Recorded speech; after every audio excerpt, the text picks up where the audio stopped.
Sometimes when I'm thinking about us, before we got lost and we parted, back to back we would carry on and we'd do anything for what we started. But this time we could break. I'm running dry, everything's the same. We'll try tonight. This time we're not safe and sound, not safe and sound.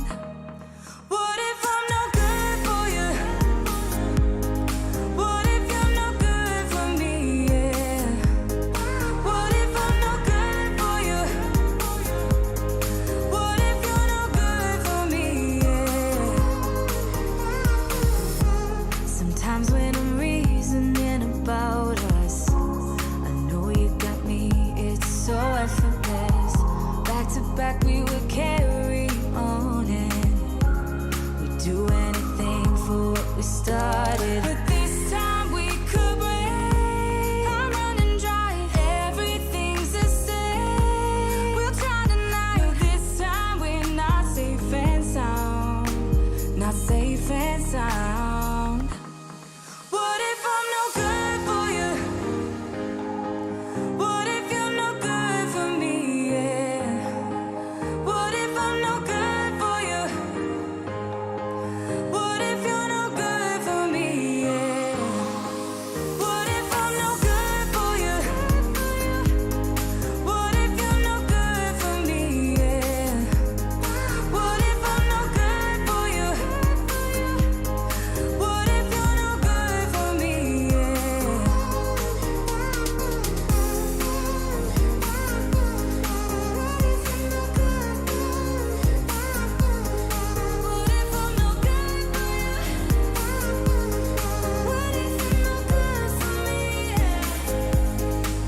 if I'm no good for you? What if you're no good for me? What if I'm no good for you? What if you're no good for me? What if I'm no good for you? What if you're no good for me?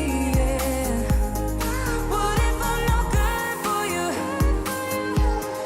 What if you're no good for me?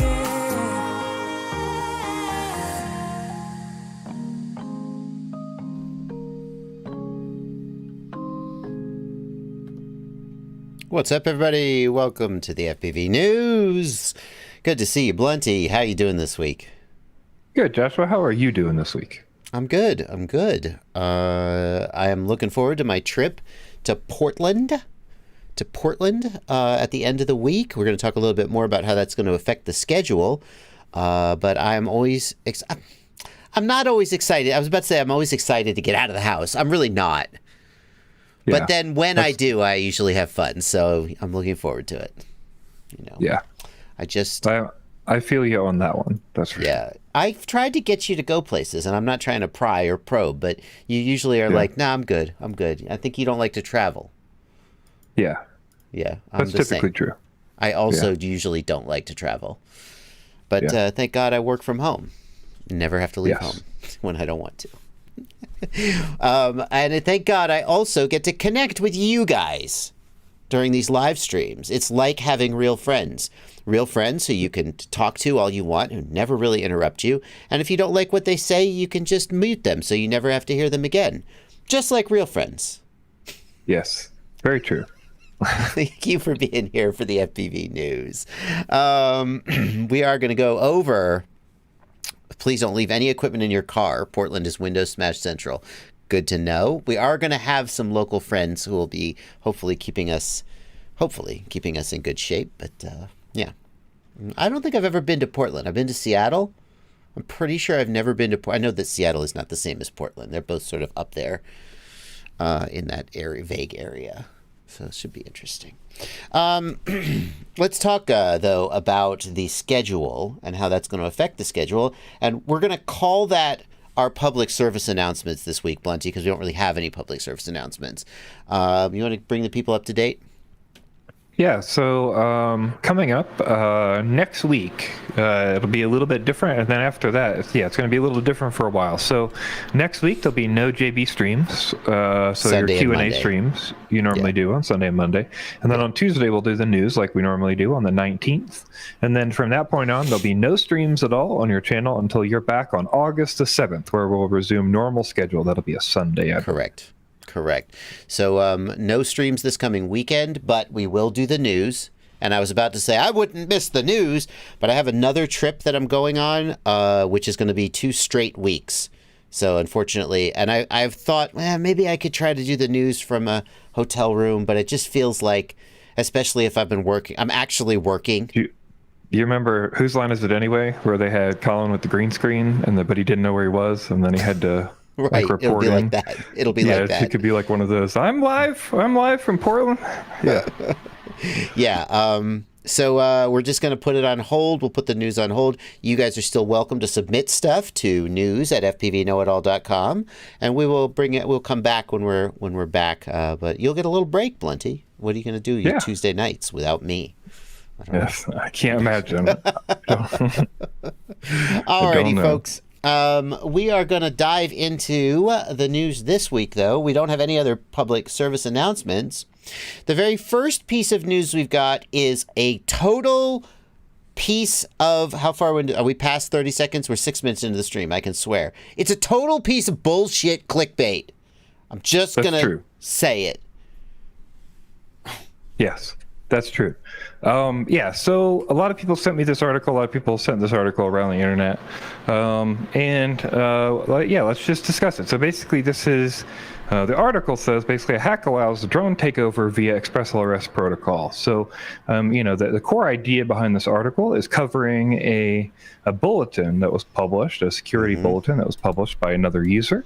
And this user basically dug through the ExpressLRS open source available information, and then was able to deduce some methods for possible takeover of a drone using ExpressLRS. In most cases, you can't really take it over. You're just causing a failsafe, which is kind of one of the reasons this is kind of a silly article. But the other reason is essentially, ExpressLRS isn't a secure link. It wasn't built to be a secure link, and that's not its intention. It's a low latency racing link. So let's dive a little bit deeper into the nature of the ExpressLRS link. And ExpressLRS has many things in common with other control links. One of them is that it's using a kind of frequency hopping spread spectrum technology, which means that it hops in a semi-random pattern. And if you don't know that semi-random pattern, it's not like an old AM transmitter that just transmits on a frequency. And if you tune into like a video transmitter, an analog one. And so it is possible to deduce, if you listen for long enough, you can learn that pattern because the pattern repeats. And so that's one of the things you would need to do to sort of break into a control link. We actually have an example as well in the show notes, because people were so concerned with ExpressLRS. I figured we would link. This also happened with Crossfire a while back. Nobody really paid that much attention, but we've got links to the Crossfire reverse engineering as well, where somebody did the same general idea by going through all the information about Crossfire, and then has a linked set of all the reverse engineering information there, and also did hop sequence scanning the same you would do with this. And basically the idea is that as long as you listen for a while, it doesn't even take that long. It took I think 1 minute and 24 seconds for Crossfire is how long it took. And it doesn't even have to be online for that long. It could just be online for 20-second intervals, and it will gather the information over time. Right. It's basically publicly available information, I guess, is the way I would look at it, right? You're broadcasting that information to people. Like, that's kind of how this works. The purpose of the scrambling, it's interesting. If you go back in the history of frequency hopping spread spectrum, it was originally developed as a kind of security. Back I think it was in the World War II-ish time, and it was a new thing to broadcast these messages and hop the frequency around, and no one would know and they wouldn't notice it. But the way that security works is that something that's secure today is insecure tomorrow. And today, frequency hopping spread spectrum is used for interference mitigation. And it's widely understood that by itself, it does not provide and is not expected to provide really any security benefit. So the other thing that these control links have is there is some kind of an identifier, like like so that the controller knows when you bind it to your receiver that it's talking to your receiver, and that could be a hardware address of some kind. And so, and in ExpressLRS, they use the binding phrase to sort of identify the receiver, and then this person notes that with you can learn the binding phrase by listening to the packets. And he's like, aha. And here's what I think this is bullshit. It's not bullshit because any part of it is false. Everything that they're saying in this article is true. But what's bullshit is that every RC control link has this exact same vulnerability, and they are not engineered to be secure. They are not intended to be secure. They are not sold as having security. This is a vulnerability that is every RC control link has. And what's bullshit about it is that this person is acting and speaking as if it is unique to ExpressLRS and a vulnerability in ExpressLRS. And that's bullshit. Well, and also that it has anyone has any intention to fix it. I mean, very clearly, ExpressLRS devs don't have an intention to fix it because it's not something that's, wanted out of the link. The point of the link is not to spend a lot of the link budget handling this kind of stuff, right? And then I added a GitHub link here if you want to click on that. This is, to me, the best summary of this. So this is the same person who submitted the technical bulletin, which got the article written. Yeah. And basically, he submitted a solution, is what he calls it. And then, so if you scroll down a little bit, we got some replies from Captain Bry, who's also in our chat. Captain Bry says, this does nothing for increasing the security of the protocol. Yeah, so they have a lot of conversation back and forth, technically. But if you scroll all the way to the bottom, I think his last comment... Your changes do nothing to address your complaints other than obscuring the UID. Says Captain Bry. Sorry for interrupting you, Blunty. The thing is, nobody needs to know the UID. I can already take control against your code without knowing the UID. Therefore, this fails to raise the barrier of entry at all. It just makes the code more complicated with zero increased security. There is zero benefit to address security with your submission. It doesn't matter. Go ahead, Blunty. That last comment basically summarizes that. If you scroll all the way to the bottom there, is that one right there. So. This push commit still has the fundamental flaw that sending the hash in the clear is no different from stopping an attacker from just replaying the captured value to allow a sync. Not being able to get back to the UID is not worth anything if it does not prevent the same outcome. Making any changes to the FHSS, you need to first show me how it is currently doing unfair allocation. The only thing the FHSS generator needs to do is use each channel equally across all possible input UIDs, which does a good enough job currently that no changes are needed to that. Please stop wasting my time with your giant changes that fundamentally do not address anything other than obscuring the UID, which doesn't do anything to increase the security of the system, as the UID is not needed to produce a valid OTA stream by an attacker. So, and this is the same person who then closed this PR, understanding this, and then wrote a security bulletin months later, and then got an article written about it.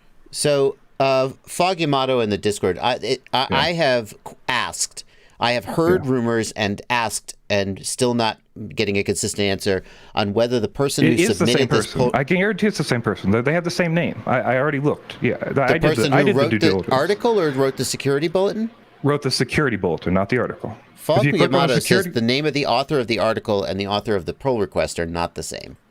The article, yes, not the bulletin. Okay. I already did the work. Got you. Yes. So the bulletin that the article was based on. Same person.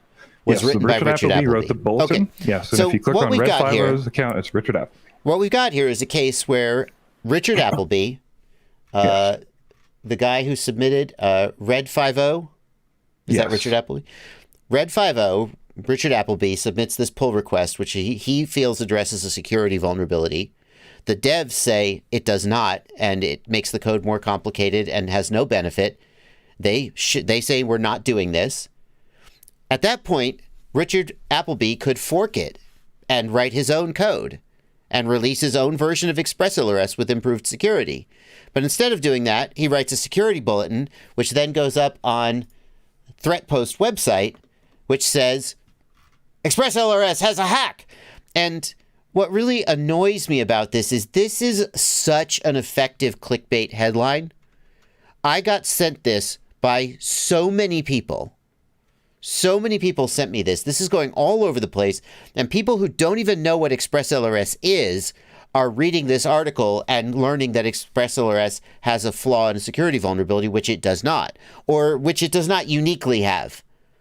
Yeah, it's sort of like, I don't know. There's a lot of analogies you could make, but it's as if you were, it's as if you were like not locking your kitchen door, and then somebody said like, "Oh, your kitchen's unsafe because you don't lock your kitchen door." It's like, yeah, because I don't have a lock on it. Right. Like I chose not to lock my kitchen door because I'm not worried about the vulnerability between my living room and my kitchen.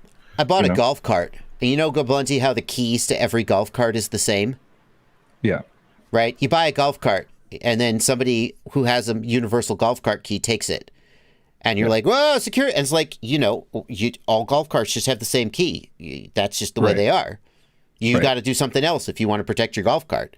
It's like, I interrupted you there at the end. Sorry, I got carried away there. Fine. Yeah. We want to show, Blunty, you did your research. This is the disclosure timeline from the security bulletin itself. Am I right about that? That's correct, yes. So this is Richard Appleby in his security bulletin saying, I made contact with the ExpressLRS GitHub repo. I submitted a patch. So 100%, the guy who submitted the pull request also wrote the security bulletin. And then when he was told this is not an issue, we are not going to address this, he went and he made a big stink. Now, yeah, he basically wrote the bulletin, and then somebody picked up the bulletin. I imagine. Yes. I don't know if. I assume that threat. He either emailed it to Threat Post and said, "Hey, you should pick this up," or it's just that like Threat Post, scans for bulletins like that, and then wrote an article based on that information. They may not. They clearly know when they wrote the article. You can tell from some of the writing that they do have some understanding that it's not trying to be that secure, but they do write it as though it's like super vulnerable, and that's a concern. So and the thing is, this vulnerability is valid to acknowledge, but the idea that in order to take advantage of this vulnerability, you would have to basically transmit stronger signal than a lot stronger signal than the other guy. You'd have to be much closer to the aircraft and or blasting a much stronger signal, at which point you could just jam and fail safe. I was going to say, the only benefit you get is a possible takeover, which it seems like in most cases is not a takeover, it's a failsafe. So instead, and you have to do that by jamming a lot of RF power, which is the same thing you would do to knock something out of the sky with a... So theoretically, an attacker could listen to your data stream, guess what your aux modes are and your control inputs, and then with a very, very strong transmitter, emulate and override your signal and take control of your aircraft. And if they had said all RF control protocols are vulnerable to this attack, that would be interesting and valid and relevant, and you would have made a positive contribution. Because there are people out there who are using Crossfire who don't know that's a thing, or ExpressLRS. But for them, it just feels like sour grapes, and it pisses me off. Okay. Absolutely. You got more to say about this? Nope, that's about it. Okay. I'm on the ExpressLRS dev side on this one. Shocker. Absolutely. All right. Next up, HDZero. HDZero said a little while back that they were going to be open sourcing, and a whole bunch of people said, "Yay, HDZero is so great." And I said, HDZero is great, but don't give them credit for doing something until they actually do it. Saying you're going to open source and actually putting the damn code out there are two different things. And I'm happy to say, I'm happy to say that they have taken a step in that direction. Blunty, what have they done? They have pushed the first open source repository on GitHub, and Carl made a post to cover that and let us know exactly what happened. But they've made a project for HDZero. They published the VTX code, and the first code to be published. The goggle source code will be released later. I think it's already up. I might be wrong though. We are committed to working with the community to build the best digital video system for everyone. Mechanical CAD data is also included. The products are meant to be reference designed for manufacturers to build from and allow pilots to customize the product to their needs. Yeah, and then he basically lists that, this will help with MSP controls and community feature requests for the software side of things, canvas mode, stuff like that, changing OSD stuff.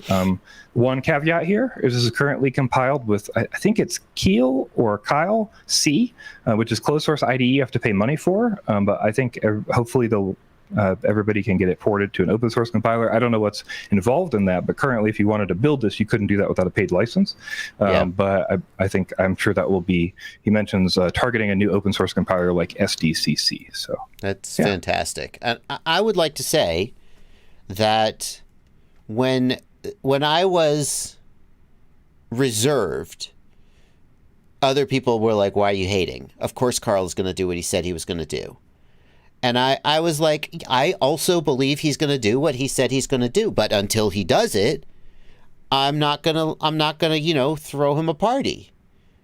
And now that he's doing it, I also believed he was going to do it. I don't know. Sometimes Blunty people say, oh, we're going to do this thing. And then they don't do it. And they get, everybody's like, oh, they're so good. They did this thing. No, they haven't done it yet. And then 3 months later, it's like, yeah, we never got around to doing the thing. And I'm just a little bit, I feel like I've been burned before on that. Sure. So. I will say that I think HDZero has built their brand on this being their thing from the beginning. So I'm hoping that this will continue to be, Carl has said from the beginning, we want to provide people our chips and sell our chips. So, and he's finally delivered. I mean, they're slowly delivering on that whole promise that they've been doing there. They're delivering good hardware and they're, or good enough hardware, basically. And then they're starting to deliver on the software side of open source stuff. So, one thing this really does is a lot of people, have questions about implementation for stuff like MSP, right? Like what's happening on the VTX side for real with the MSP implementation. So sometimes when you need to know that information, it's just not possible to know because nobody wants to show you their source code to see how it's actually running. They'll talk to you, maybe if you can get in contact with a developer and try to figure it out, or you're like probing it to see what returns and what MSP commands it can take and where things line up. But now you can see that and change it and make it better and all that kind of stuff. So very cool to see. Awesome. Sorry, I was moderating the chat there for a second.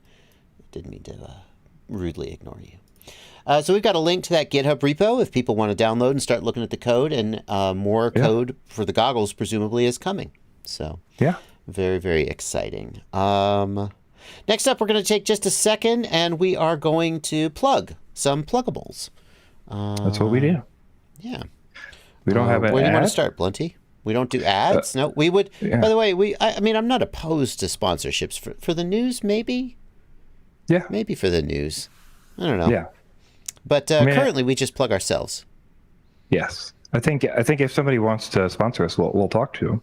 So. Yeah. But yes, currently it's just us. And first up, we got my website, itsblunty.com. Where you can find a one-on-one help with me. You can find my Patreon information or some of the other stuff that we do, like the news and my DJI firmware chart and stuff like that. If you ever need any one-on-one assistance or you just want to chat with me for an hour, in most cases, I'm down to do that.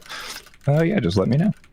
Cool. And I will take a second just to remind people that my website is fpvknowitall.com.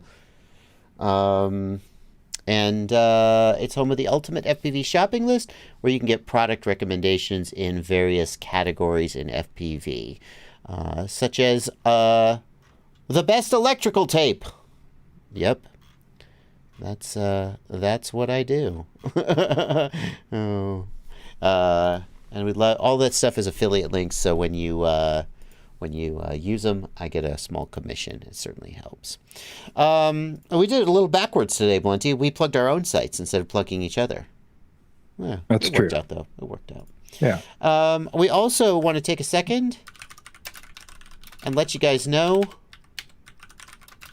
that I have a Livestream Clips channel. It's called Joshua Bardwell Livestream Clips. I'd love to have you as a subscriber over there.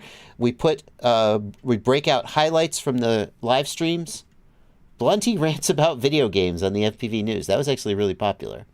Highlights from the news and from live streams. If you can't watch every single live stream, I'd definitely love to have you as a subscriber over there. Yeah. Absolutely. Alrighty. Next up, we got a weird one that I think a lot of people are going to struggle to sort of Grass. What are we on? Oh, I guessed right. Tracer LoRa is now available. What is Tracer LoRa, and why are people excited that it's available? Yeah, so it's been available for a little while, but Trappy talked about it again on the stream, and I figured since that's the case, we can at least go ahead and share it. It is super alpha still, so just make sure you're aware of that. But we do have the post by Trappy we can throw up on the screen. But yeah, basically, so this is the early version of LoRa. LoRa is the basically the long range version. All the RXs that we have, like the 900s and 2.4s, like Tracer and Crossfire and ExpressLRS and Ghost, all have the LoRa chip in them. So they have different modes they can talk in. And they've added the LoRa mode, which is a more long-range mode that typically is slower, but we've found in a lot of cases that, obviously in ExpressLRS, you could run a 500 hertz LoRa and still get a lot of range. So Trappy has released the 50 and 150 hertz modes for LoRa as the first step for for Crossfire, or Tracer, rather. Yeah. So the complaint that this addresses is that Tracer is high speed because it uses FLRC modulation. It has low latency, but it has worse range. And people said, well, we know the chip that Tracer has can do LoRa as well. Why won't you give it to us? And now they did. So if you have Tracer, there's potential here that you'll get significantly better range at somewhat higher latency, but at least you'll have the choice. This is one of the things that I've always thought that gave Ghost a little bit of an edge over Tracer, is that they at least give you the option. But the difference is Ghost, only 350 milliwatts. Tracer, up to 1 watt. And 50 hertz at 1 watt is going to, well, not as good as Crossfire because it's still 2.4 gigahertz, but significantly better than yeah, that's more range than most people will ever need, that's for sure. Yeah. Now, what makes this comparison so interesting to me, Blunty, is that like ExpressLRS 3.0 also has some FLRC modes, and ExpressLRS can do 1,000 hertz using the same type of modulation that Tracer uses and only gets 250 hertz. Why is ExpressLRS 4 times faster? It depends on who you ask, I think. Trappy says there's no reason to run LoRa over 150 hertz if you ask him. He says it's a waste of time and a waste of coding. Well, they're running at 1,000 hertz, correct me if I'm wrong, isn't ExpressLRS doing FLRC? Yeah, but I'm talking about even at LoRa, like Trappy has different looks at how links work than we do, I think. Like when he's talked before, like we run 500 hertz LoRa, he says that's a waste of use. There's no point in doing that. Why would anybody ever run that? We're going to provide you what we think is useful, which is 150 hertz. That's what you're going to get. Well, it's mighty convenient that also they're just not technologically capable of doing more than that without like completely rewriting their protocol. I mean, yeah. I'm always a little bit, it's like our product can't do this, but don't worry, you don't need it anyway. Well, it's interesting. I mean, maybe you're right, but that's awfully self-serving. The maximum frame rate has no meaning anyway, especially in LoRa, since you lose range the higher the frame rate, and LoRa is supposed to give you long range. So we opted to use a lower frame rate, but get more range and penetration. Blah, blah. Yep. LoRa is supposed to give you long range. Who said that? Maybe with LoRa, I want 500 hertz at shorter range. Why don't I get to decide that? Yeah. Who? The only possible use for LoRa is slow, long-range links. Anybody who thinks differently can shut up. No, come on. That's silly. I mean, it's a very trappy thing. That's what he said for a long time. So, yes. I don't know. This is what you get. This is TBS is always going to give you what they want you to get, and that's how they operate. So, this is what Trappy wants you to get. Yes. Yeah. Well, we do know that there was a test with ExpressLRS. The one that Limon did, was it 500 hertz versus 50 hertz? Was it 250? I can't remember. I think it was 250 versus 50. Yeah, I think is what Limon and another racer tested 250 versus 50, and they could tell like 8 out of 10 and 9 out of 10, or like and statistically significant, they could tell the difference on a race course. So the idea that there's no point in going faster. It doesn't seem to bear out, at least for racers on a race course. It feels like the idea that FLRC is for high speed and LoRa is for long range is a marketing decision, that Trappy is trying to segment his market and convince his users that they want to use the product in the way that he thinks is best. But ExpressLRS is already giving people 500 hertz, 250 hertz, and it seems like they want it. Yeah, absolutely. It's also interesting. What I was going to get at, though, Blunty, is that the big difference between ExpressLRS and Crossfire is that ExpressLRS has been written from the ground up to be extremely compact and efficient and fast and lightweight. And so ExpressLRS data packets are literally smaller than Crossfire data packets. And so yes. For a given type of transmission technology, at a given bit rate, you can get more ExpressLRS packets through. And that's why TBS will always be behind in this race. They will have more features, but they'll have like more sophisticated telemetry and so forth. But at the end of the day, ExpressLRS will always have higher packet rates and longer range because of their smaller packets. Yeah. So, and that's why when they get FLRC, you only get 50 and 150 hertz. You don't get anything more. Whereas in ExpressLRS, you're getting much faster. Yeah. So, let's see here. What's this discussion about the wire protocol? There's a discussion here in the Discord that says the Crossfire wire protocol doesn't support higher rates, so there's no point in ExpressLRS using higher packet rates over the air. Is there any validity to that? Radio to module, but so does ExpressLRS uses CRSF as well from radio to module, and they run 500 hertz. So I'm not aware of any limitation with like Crossfire that. Shot. With Crossfire Shot, doesn't the module run at the same rate as the? Yes. Yeah.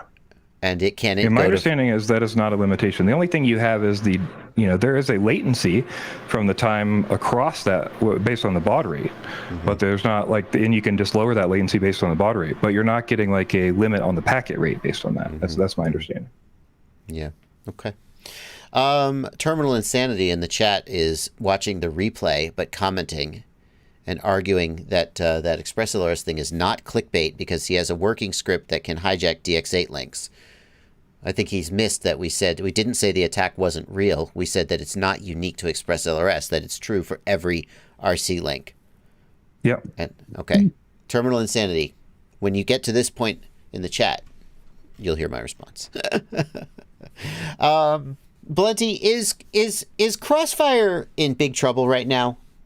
Little editorial, little hot take. We didn't plan this. I'm gonna put you on the spot. Are they in trouble? I don't know. I don't think so. It depends on what they do. I don't have any way of knowing that. Let me put it like that. I don't have any way of knowing that. There's no way for me to know. Everything is always sold out anyway. Right? How many more things can they make to sell? Who is waiting on something that? Yes, I understand the idea, but are they having trouble selling hardware? I guess is the question. They've always had a 6-month backlog on Tango 2s. You know what I mean? Sure. There's still a backlog on Tango 2s as far as I know. So are they hurting? That's the way I would put it. That I see the point there, that if you're selling all the hardware you can make, then what are you losing? Yes. And maybe they're not, but my impression is they're still selling most, if not all, the hardware, especially the radios that they make. But I think that there is a trailing sort of indicator where the floor sort of drops out from under you once you lose a kind of critical mass. It seems to me like in this hobby, there are certain, do you remember when, I don't know how long ago this was or if you were in FPV, there was a time when all of a sudden, like a finger snap, everybody had a rapid fire in their effing goggles. You would go. I remember the very first Rampage. I was looking around and everybody had that damn red module cover, and I was like, "Holy shit!" And it used to be everybody used LaForge or whatever. No, but it was all rapid fire, and it feels like when that critical mass shift happens, something that other stuff can sort of fall by the wayside. I mean, that's fair. Yeah. I wonder if we are seeing the sort of initial pebbles of the avalanche.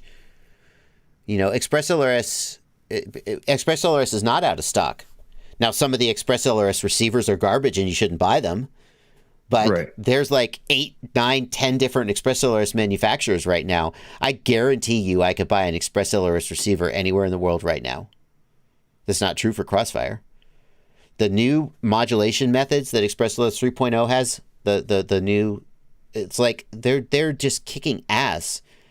And it feels like Crossfire has this cruft, this they're not quick moving. They've built this big lumbering infrastructure around their technology, and people are like, "Oh, I want this thing. Can you do 500 hertz?" No, whether that's just marketing or not, people are doing it, and I feel like they are going to have to really sort of rearrange their furniture if they're going to catch up. Yeah, I don't know. I we'll see. Like I said, I still think they're selling their hardware. Yeah, and I think they've always just sold their hardware. So like, I don't know. Over time, adoption, maybe it'll go down and maybe it'll change and maybe they'll make some decisions that are bad. But like, I don't. You're I guess not I don't willing have to a say strong opinion. I don't have a strong opinion one way or the other, just because like. No, there's not a single if there was a single manufacturer for ExpressLRS and it was under a company, I would 100% agree with you. But there's no marketing push for ExpressLRS. There's no single company to talk to. There's no support avenue. There's there's all these things like that have developed because of an open source community, but they're never going to be there for ExpressLRS. It will never it's not possible to happen. Like there are companies who could say like, hey, we'll do it, but they're not going to support all the hardware. They're not going to support all the use cases. There's always going to be cases like SPI, which won't come forward or won't take the features forward. You have to buy new hardware, or hey, this company designed this weirdly and this has a weird trace and it can't do this, or hey, these crystal oscillators have a weird offset and they can't do the same bandwidth that the other devices can do.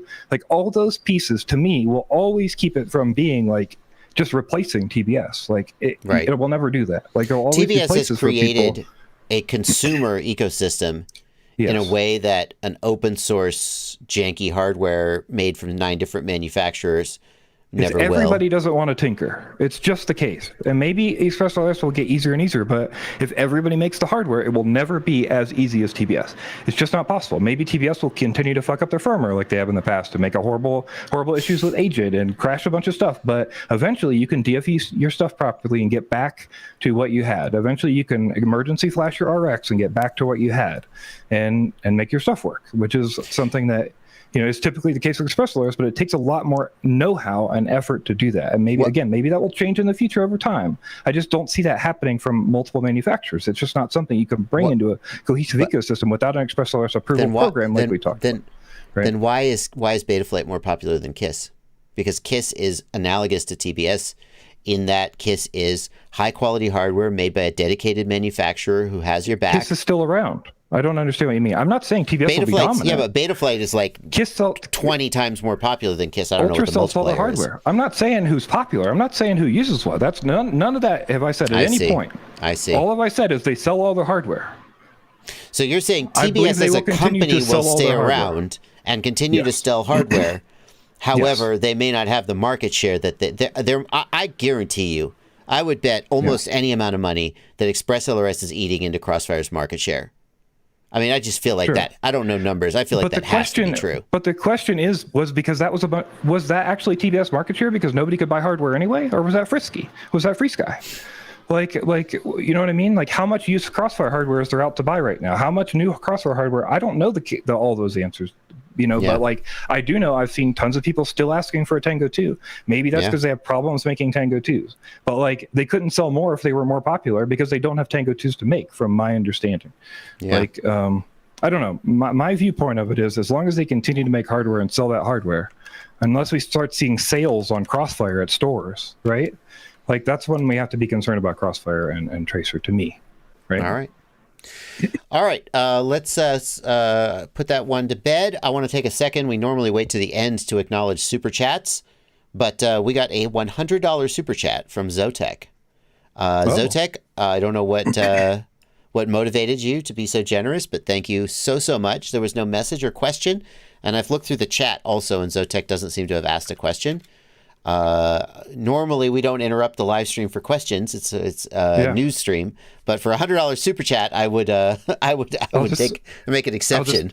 I'll just say, if that was lost somewhere, Zotek, you can also DM me on Discord. I'll share that as well. So yeah. Thank you so much, Zotek, for your generosity. Appreciate it. Thanks so much. I will also, as long as we've interrupted the stream, thank you for $5 from Hello Everything. He says it's good to know that the ExpressLRS article is not true. It's technically true. It's just I mean, even the point about takeover, like, I still, like, there's no, like, as we talked about before, you can't reasonably expect takeover to always work. It's not like you could just walk up, hit a button, and take the drone. You have to have a ton of power. You have to get lucky, and you have to have it not fail safe. Like, so it's definitely clickbait, but the question is how much, right? Yeah. Alrighty. Next up, let's see here. Title 5 out. Title 6. We've got a new camera from RunCam, the RunCam Thumb Pro. Remind me, Blunty, what's the RunCam Thumb? What's the RunCam Thumb Pro? The RunCam Thumb was the sort of like the cheap version of the Insta360 Go. It was like, it's like looked like an Insta360 Go, but had lower specs. That's right. That's lighter, right. Right. No internal battery. It only runs off 5 volts from your quad. $55. Yeah, so they were aiming at a lower market, right? The goal was like, hey, let's come in here lower. We can give you some action cam we think is pretty decent, that sort of thing. So 1080-60 was where they came in with that. It did support micro SD cards, and then has the gyro flow data it can send. Needs external power. Always nice. Stuff. How was the? Did you know? I actually haven't looked at it too closely. Was the image quality like comparable to the RunCam Orange, or was it worse? I'm not super familiar. I don't think it was that good, though. My understanding is it's not quite that good. I'm looking. So. Yeah, so it's not like RunCam Orange is okay. This has like a smaller sensor or something. Still better than nothing. It's super lightweight. RunCam Thumb Pro is going to give us... if you open the manual and scroll down to the bottom, there's a spec sheet. What is it going to give us? Oh, it's 4K. Let's look at the specs. UART control. This is all standard stuff, though.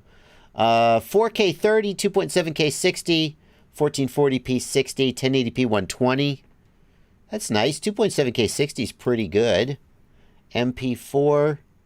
So basically just higher resolution and higher frame rate. Yeah, sort of a step up. Was the idea behind it. People are excited because hopefully this will be maybe a more middle ground between that go-to or like a different options like that, and an even higher step up, and the lower steps, which is like the RunCam Thumb, and the cheaper ones like the Orange and stuff. Only 16 grams.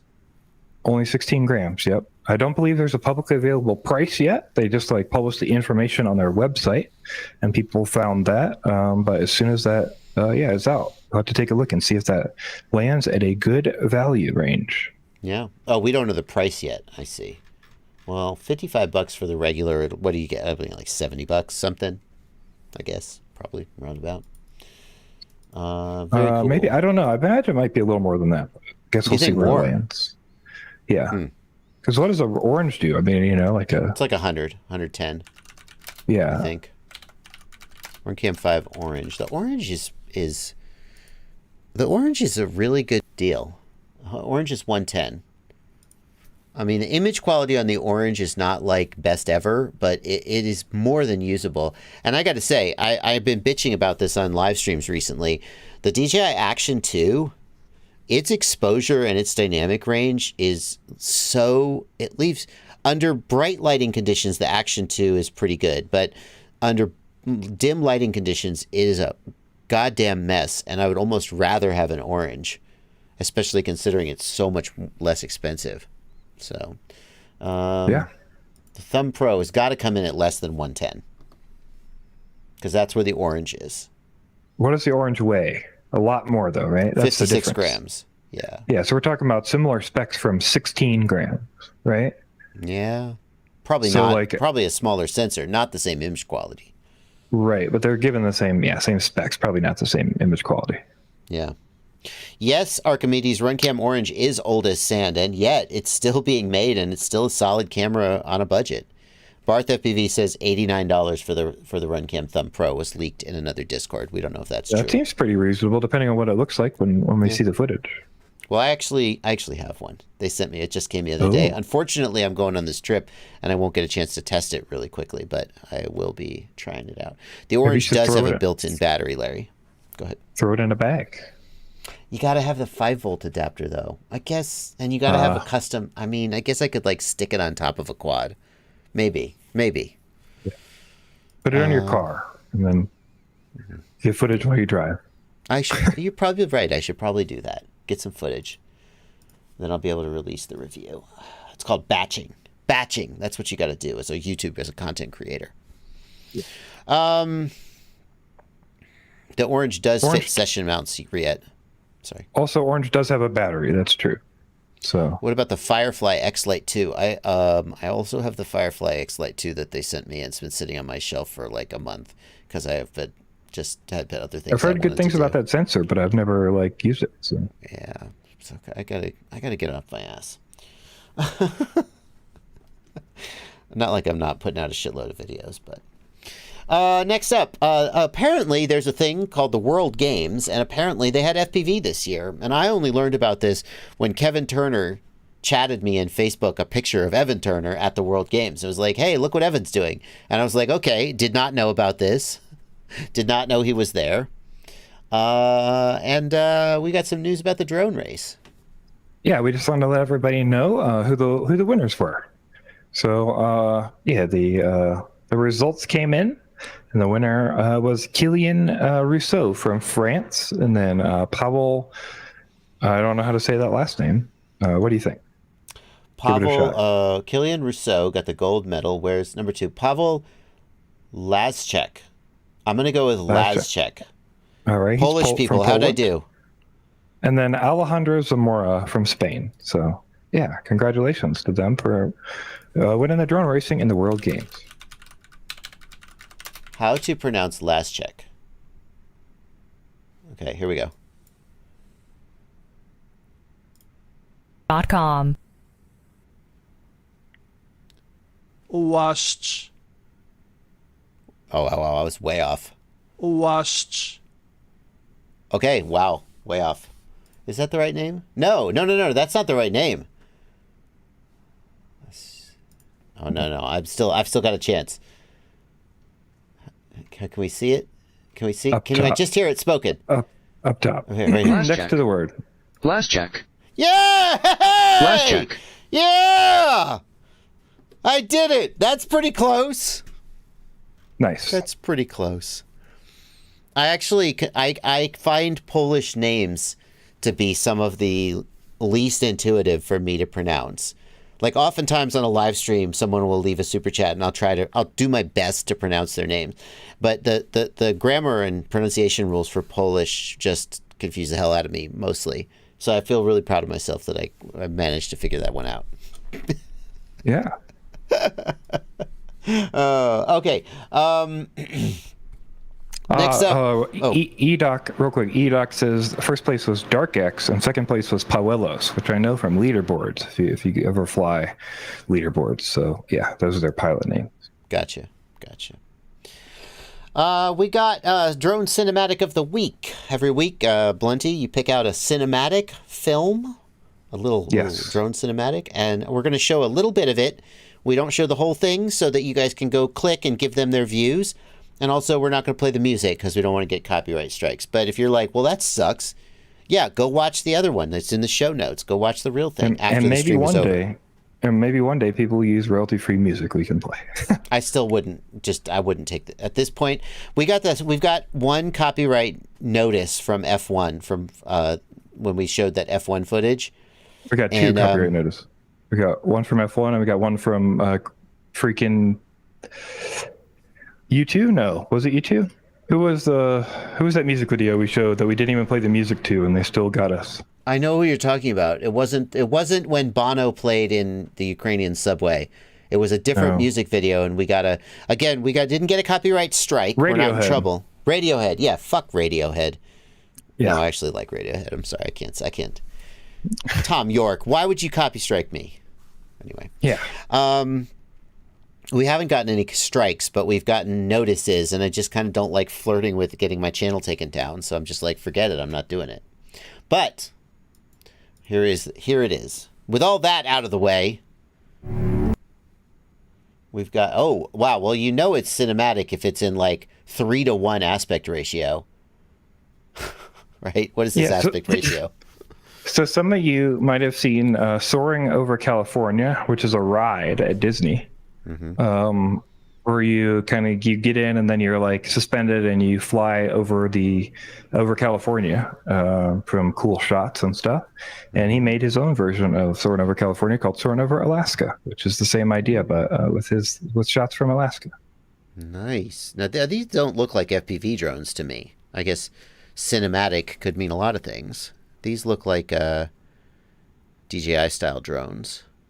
A little bit of horizon wobble here. One is so some of it is DJI Mavic Mini and some of it is GoPro Hero 7 Black with Hypersmooth. I was going to say that now that I see the horizon tilting, I think it's an FPV drone, but that was so stable at the beginning. I really felt like it was an FPV drone. It was a camera drone. Beautiful shots. Yeah, so I think we talked about definition of cinematic. I think this definitely fits the cinematic bill, right? Mm-hmm. Lots of beautiful landscapes, high definition too. You guys are only seeing the bit rate. Oh, this is like 4 minutes long. You guys are only seeing the bit rate that I'm streaming at, which is like 4 megabits per second. The original is in 4K, as good as YouTube can give it to you. So definitely go check that out. Thank you, Isaac Lanier, with only 82 subscribers, 2 years in the making, and finally it's done. Very cool stuff, Isaac. And thank you for putting that up there. Alrighty. Last up, Blunty, we've got Is this the last up? Yep. No? It's barely news. It's barely news. Short news. We've barely got barely news this week. We've only got one story. Yeah. Just one story. It's barely news. It's barely news. Yes. Short little news clips, stuff that didn't really make a full story, but just something we wanted to share with you.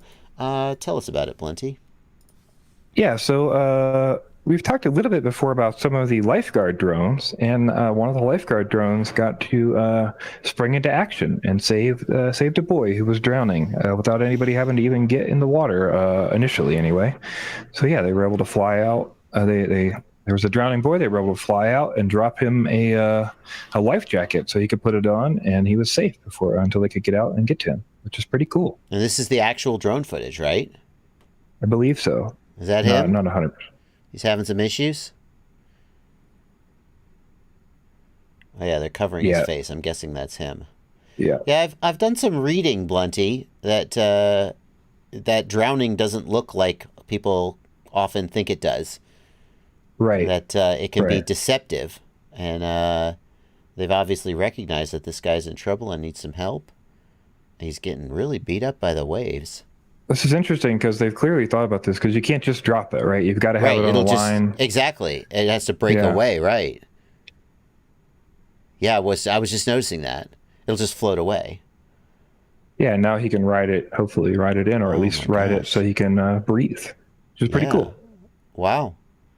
Well, it's nice to know that drones are good for more than just spying on your neighbor while they're sunbathing, which is what I do with mine. Yeah. Or harassing people. They can make people's lives better. Yeah, the only thing that would have made that story better would be if it was a drowning dog that got saved by a drone. I guess that's true, yeah. Awesome. That is going to bring us to the end of the news this week. We're a few minutes early, Blunty. Yeah, there wasn't a lot this week. If you've got stuff that we missed, then it's your fault because you didn't email it to news hey, take it easy. at fpvknowitall.com. Oh my goodness. Which is always in the corner of the screen. So yeah, shoot us an email to news at fpvknowitall.com. Yeah, very nice. We got all the super chats. We're caught up on super chats.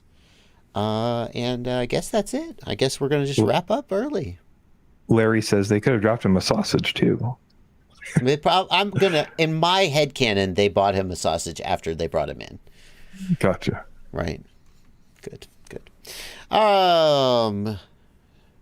That's gonna do it. All right, folks, we're gonna wrap up. We'll see you next week, and then we're gonna be on a 2-week break while I go do a job. Yeah. What kind of job could get me to leave town and go work for 2 weeks? Oh, and I guess the jobs that pay money. You're right about that. Yes. There's a particular customer who hires me every now and then, and normally I say no, but this particular customer I say yes to.